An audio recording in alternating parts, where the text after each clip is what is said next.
تایبەت بە مەترسیەکان و لێکەوتەکانی جەنگی ئەمریکا و ئیسرائیل لەگەڵ ئێران و کاریگەریەکانی لەسەر عێراق گفتوگۆی زیاترەکەین لەگەڵ دکتۆر حەیدەر بەرزنجی توێژەری سیاسی و سەرۆکی دامەزراوەی نارامسین بۆ دیالۆگ لە کوردستان 24 میوانمانە. سپاس بۆ ئامادەبوونت دکتۆر. با بۆ پرسیارە دەست پێ بکەم، ئەگەر هێرشی گروپە چەکدارەکان هەر بەردەوام بێت چ سیناریۆ چاوەڕێی عێراقەکە؟ بەڵێ سەرەتا زۆر سپاس بۆ جەنابتان بۆ بینەرانی کەناڵی 24 و بەتوندی ئیدانەی ئەم هێرشانە ئەکەین کە کراون لەسەر ماڵی جەنابی سەرۆکی هەرێمی کوردستان کاک نیچیروان بارزانی و ئەمە بەڕاستی ینی مەسارێکی ترە، ئەوە ڕێگایەکی ترە بۆ نهێشتنی ئاشتی و تێکدانی ئاشتەوانی لە عێراقا، چونکە ئەمە ئیدانەیەکی لە هەموو لایەنە سیاسیەکانە، ئێرانش ئیدانەیەکی کردبوو. دیارە چەند گروپێکی تر دروست بوون لەم ماوەیە لەم فەوزایە کە ئێستا مەنتەقەکەی هەمووی تیا ئەژین. ئەم چەند تیمە گروپە بچووکەکانە وا ئەکەن طبعاً دوو تەفسیری هەیە، دوو خوێندنەوەی هەیە. خوێندنەوەی یەکەم ئەم گروپە بچووکەکانە کە دروست بوون و کە ئیشقاقیان کردبوو لە هەندێک گروپێکی ترەوە هەوڵەیەن وەزعی عێراق هەمووی تێکبن. ئەمە یەک. دوو خوێندنێکی تریشی هەیە، ئەمە دەستی سێهەمە. ئەم دەستی سێهەمەش ئەوێت وەزعەکەیشی زیاتر تێک بە، چونکە ئێستا جەنابتان فەرموون لە ڕاپۆرتەکەی ڕابردووە عێراق ئەو توانایی دیفاعکردنی خۆتی ڕادار بێت یا دیژە موشک بێت، دیژە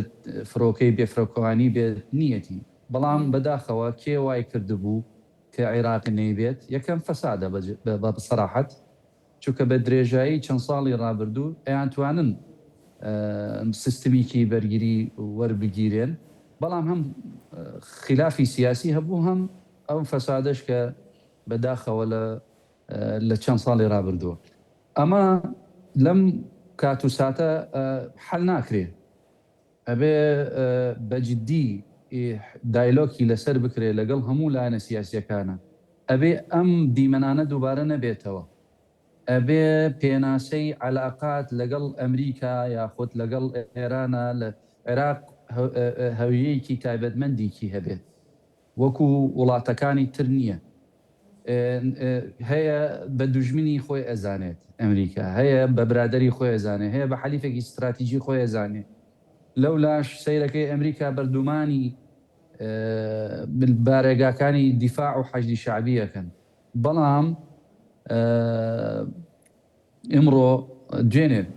پێرێ و دوێنێ ئیتفاقێکی تر کراوە، قسە و گفتوگۆ کراوە. باشە دکتۆر، چی وای کردووە کە ئەم پەرتەوازەیە بێتە ئاراوە؟ هیچ با بڵێن کۆنتاکتێکی یاخود هەڵوێستێکی یەکگرتو و کۆنکرێتی نەبێت لەو ناوەڕاستە؟ ئەمە چی وای لێ کرد لە نێوان ئەمریکا و عێراق؟ لەبەرەوە یعنی کێشەکەی هی ئمڕۆ نییە، بڕاستی کێشەکانی چەند ساڵی ڕابردووە. چەند ساڵی ڕابردوو جەنابتان نەزانن لە دوای 2011 کە ئەمریکا کشایەوە اتفاقیەتێکی دروست بووە، لە دوای ئەوە کە داعش هاتەوە، گروپە تیرۆریستەکانی داعش بۆ عێراق و ناوچەکانی ترەوە، دیسانە و تەحالوفێکی دروست بوو. ئەو تەحالوفەش کە دروست بوو بە داواکاری عێراقا. دوای ئەو سیرەکەم قاعدەیەک لە عین ئەسەد هەیە، قاعدەیەک بۆ نمونە لە حەریر هەیە، تر چەند قاعدەیەکی عەسکەری.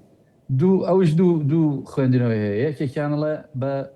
لە سەردەمی دکتۆر حەیدەر عەبادی ئەمە هاتووە و یەکێکیانیشەڵێ نا بەبێ ئەگەداری ئێمە هاتوون. طبعاً ئەمە هەردووچیان نازانیت ئەمە حەقیقەتی شتەکان چییە. ئێرادەی سیاسی ئەبێ لە عێراق دروست ببێتەوە، نابێ هیچ شتێک هێرش بکرێتەوە سەر دام و دەستگای حکومی هەرێمی کوردستان و خەڵکی مەدەنی توش ببێتەوە. ئەمە بەڕاستی کێشەیەکی گەورەیە، ئەبێ چارەسەر بکرێت. ئێمە لە بەردەمی ئیستحقاقێکی دستوری و حکومی، یعنی بۆ نمونە چەند ڕۆژێکی تر هیمان هەیە، عەفو چەند ڕۆژێکی تر بۆچی خطابی بەشێک لە لایەنەکانی شیعە لە پێش شەڕ وإنجا لە دوای شەڕیش گۆڕانکاری بەسەراحەت وەکو ئەوەی کە باشە وەکو ئەوەی کە با بڵێن سوودانی خطابی ئەعلامیە و ئەوەی کە داوا کراوتیان حەشدی شعبی بۆی هەیە دەستکراوە بێت لە وەڵامدانەوەی هەر هێرشێکە ڕوبەڕوویە بێتەوە وە لە بەرامبەریشدا بەڵێ هەموو هێزە ئەمنیەکانە دەسەڵاتی ئەوەیان هەیە کە دیفاع لە خۆیان بکەن ئەمە نائلانی شەڕە چکە ئەعلانی شەڕ سیستمی خۆی هەیە لە دستورا تەحدید کراوە و جەنابی سەرۆکی مەجلیسی قەزای ئەعلا جەنابی دکتۆر فائق زێدان مەقالێکی نووسیوە و تەوزیحێکی کردبوو ئەعلانی شەڕ بەدەستی چێ و ئەعلانی ئاشتەوانی بەدەستی چێ بە تەفسیلی باسی ئەوەی کردبوو ئمڕۆ ئەوەی باشە کە ئێمە لە مؤسسەی قەزایی و تەنفیزی و بە هەمان شێوە بەڵێ تەشریعی نازانم لەکوێن هیچ کۆبوونەوەیەک نەکرا جەنابتان نەزانن سیستمی سیاسی لە عێراقا بناغی سیستمی سیاسی پەرلەمانە و ئمڕۆ هەسەکەم پەرلەمان ئەو دەورەی نییە کە بتوانێت هەم دەسەڵاتی خۆی جێبەجێ بکە لە مراقبە و لە دواچوونێکی ئەم وەزعەت چییە بۆ وای لێ هاتبوو خیتابی مەجلیسی قەزای ئەعلا و حکوومەت یەکێک بەڵام وەکو جەنابتان نەزانی مرکزێکی پۆلیس وحدەیەکی ئیداری بچووکی ئەمنی ئەگەر هێرشی لەسەر بکرێت خۆ ئەبێ دیفاع لە خۆی بکە مەبەستیان ئەوەیە مەجلیسی هینە بڵێن ئاسایشی باڵا باشە دکتۆر ئەگەر پەرلەمان ڕۆڵی نەبێ نەتوانێت ڕۆڵ بگێڕێ و حکوومەتیش توانای ڕاگررتنی گروپەکانی نەبێ و نەشتوانێت کۆنتترۆلی بکات ئەمە چێ بەرپرسیارەتەکەی هەڵ ئەگرێت قوربان هەمووی بەرپرسیارە هەم کوتلە سیاسیەکانە ئەوانە کە بڵێن ئیرادەی سیاسیان نییە لە پەرلەمانە ئەگەر قوسوورێکی هەبێ حکوومەت بانگێشەی بکە قاعدە ئەمنیەکان بانگێشە بکەن وەرەکە کە ئەم فەوزایە چییە ئەبێ سەیتەرە بکەین بەسەریا ئەبێ حوار و دایلۆگش بکەین ئەگەر طبعا جەنابتان نەزانین حوار و دایلۆگش کرا لەگەڵ حکوومەتە لەگەڵ گروپە مقاومە بعضێکیان طبعا نەک هەمویان دوو سێ دانەیان هەیە ئەمانە مووقفیان جیاوازن لەگەڵ حکوومەتانی یان داخڵی بوونی حکوومەت نین و لەنا مەجلیسی ئەو حیوارانە سوودیان هەبووە کاریگەری هەبووە بەڵێ هودنەیەکی 5 ڕۆژی و دوای هودنەیەکی تری 5 ڕۆژیش دراوە و لە کاتی گفتوگۆ لە 7 ئۆکتۆبەر ئەوش لە بدایەتی شەڕی 7 ئۆکتۆبەر ئەو سوودێشی هەبووە چونکە ناتوانین ئێمە مجازەفە بکەین بە وڵات بۆ ڕێیەکی دوو سێ گروپ خۆتۆ وڵات 45-46 میلیۆنە بەڵام ئەو گروپانە کاریگەریان هەیە بۆ نمونە بەشێک لەو لایەنانە هەردان بەم حکوومەتیان نانێن چۆن حوار لەگەڵەکەن هەڵبەتە ڕێگایەک هەیە و تەسیرات هەیە و خەتی سیاسی هەیە و گفتوگۆش هەیە و هەمومان نەزانین کە ئەمانش بڵێ هەندێک سلوک بەعزێ سلوکی